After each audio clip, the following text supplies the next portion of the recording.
ആശയവിനിമയ രംഗത്ത് വൻ മാറ്റമാണ് സോഷ്യൽ മീഡിയ സൃഷ്ടിച്ചത്.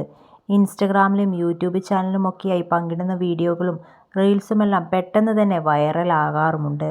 ഇൻഫ്ലുവൻസേഴ്സും താരമായി മാറിയ കാലം കൂടിയാണ് ഇപ്പോഴത്തേത്.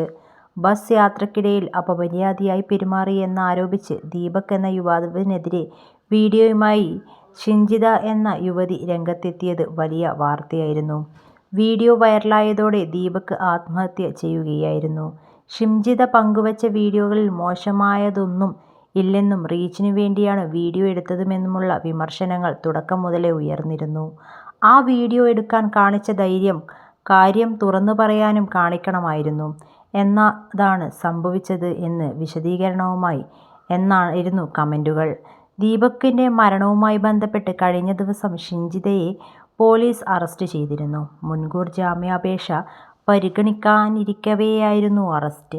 14 ദിവസത്തേക്ക് റിമാൻഡ് ചെയ്യുകയായിരുന്നു. ഇപ്പോൾ അത് മികച്ച തീരുമാനമെന്നായിരുന്നു സോഷ്യൽ മീഡിയയിലെ പ്രതികരണം. വൈറലായി എയറിലായി ഇപ്പോഴിതാ അകത്തുമായി. എന്തൊക്കെയായിരുന്നു, ഫേമസ് ആവണമെന്ന ആഗ്രഹമുണ്ടായിരുന്നില്ലേ?